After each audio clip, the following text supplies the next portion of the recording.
নববর্ষ পালন শেষ, ঘুচে গেছে গ্লানি, মুছে গেছে জরা। তাহলে এবার আমার কথা শুনুন। আমি আপনাদেরকে দুটো ফ্লায়ার্স দেখাবো, ওভারপ্লে করবো একটু পরে। সেখানে আপনারা যে দুটো ফ্লায়ার্স দেখবেন, বিষয়টা আসলে সে বিষয় নিয়ে কথা বলেন। আপনারা নিশ্চয়ই দেখতে পাচ্ছেন যে যুক্তরাজ্যে কিভাবে এলজিবিটিকিউআই পিপলদেরকে অ্যাড্রেস করে নিজেরা সুবিধা নিচ্ছে। আজকে আপনাদের যে গল্পটা বলছি সেটা নিউ ইয়র্কের ঘটনা। নিউ ইয়র্কে একটা এলজিবিটিকিউ সেন্টার আছে, যারা নিউ ইয়র্কে অনেকদিন ধরে থাকেন বা কমিউনিটি অ্যাক্টিভিজমের সাথে জড়িত, তারা নিশ্চয়ই জানেন, অ্যাক্টিভিস্ট হিসেবেও জানবেন, কারণ অনেক অনেক কর্মকাণ্ড সেখানে হয়, অনেক প্রোগ্রামে ইনভাইটেশন পাই আমরা as a guest, as a speaker. So আমি তখন একেবারেই নতুন, নিউ ইয়র্কে মাত্র এসেছি। তো তখন হচ্ছে আমার এক ফ্রেন্ড আমাকে ইনভাইট করলো ওদের একটা প্রোগ্রামে অ্যাজ আ স্পিকার যাওয়ার জন্য। তো আমি সেখানে গেলাম, কথা বললাম, এবং সেখানে গিয়ে আমার পরিচয় হয় এক ভদ্রলোকের সাথে। তো আমি তাকে নানান ধরনের কথাবার্তা শেষ, এবং ভদ্রলোক আসলে বেশ কিউট, দেখতে সুন্দর, সে আমাকে নানান ধরনের কথা বলতেছে, আমারও ভালো লাগতেছে। একটা ইয়াং কিউট ছেলে প্রপোজ করবে হয়তো একটু পরেই, তো সে আমাকে কফি খাওয়ার প্রপোজ করলো। আমি কফি খেতে গেলাম। সে আমাকে বলতেছে যে তুমি কত সুন্দর, তোমাকে দেখে মনেই হয় না ট্রান্স, এরকম নানান ধরনের বিশেষণের পরে একটা পর্যায়ে গিয়ে কনভারসেশন, আমি তাকে জিজ্ঞেস করলাম তোমার ওরিয়েন্টেশন কি, তুমি কি গে না বাইসেক্সুয়াল? তার তো মানে পিলে চমকায়, হ্যাঁ আমি কেন গে হতে যাবো, হ্যাঁ আমি কেন বাইসেক্সুয়াল হতে যাবো, আমি তো স্ট্রেট, আমি মাগি লাগাই। See, I am sorry for my word, this is the statement. সে এটাই বললো। তো তখন আমি তাকে জিজ্ঞেস করলাম, আচ্ছা তুমি যদি গে না হও বা বাইসেক্সুয়াল না হও, তাহলে তুমি সেন্টার কী করো, স্ট্রেট ছেলে হয়ে কী করো? আসলে আমি ওদের একটা স্পেশাল প্রোগ্রাম আছে যেখানে আসলে ওরা ইমিগ্রেশন সম্পর্কে অনেক তথ্য দেয়, এবং ওরা ইমিগ্রেশনে হেল্প করে। আমি তো অ্যাসাইলাম করবো, তাই ওরা আমাকে হেল্প করবে। আমি ওদেরকে বলেছি আমি বাইসেক্সুয়াল।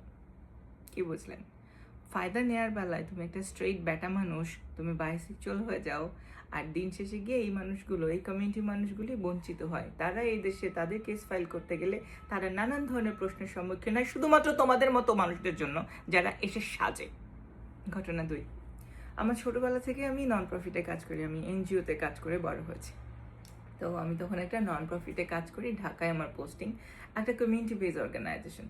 যেমন সেই অর্গানাইজেশনটাকে সবসময় কমিউনিটি মানুষদের চাইতে নন কমিউনিটি মানুষদেরকে প্রায়োরিটাইজ করা হতো বেশি। সে হোক সিসম্যান, সিস উইমেন, তাদেরকে বেশি প্রায়োরিটাইজ করা হতো। এবং কমিউনিটি বেস অর্গানাইজেশন হলেও কমিউনিটির মানুষদেরকে সবসময় অবিচার, শোষণ, বঞ্চনা, প্রবঞ্চনার শিকার করা হতো। তাদের নানান ধরনের ডিসক্রিপশন, মানে এই ডিসক্রিপশন এখন যাব না।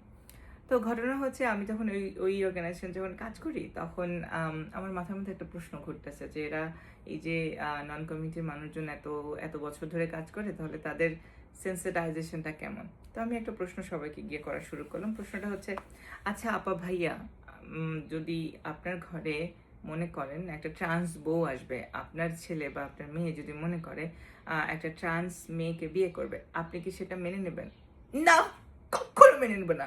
আমার ছেলে হতেই পারে না, আমার মেয়ে কখনো এই কাজ করতেই পারে না।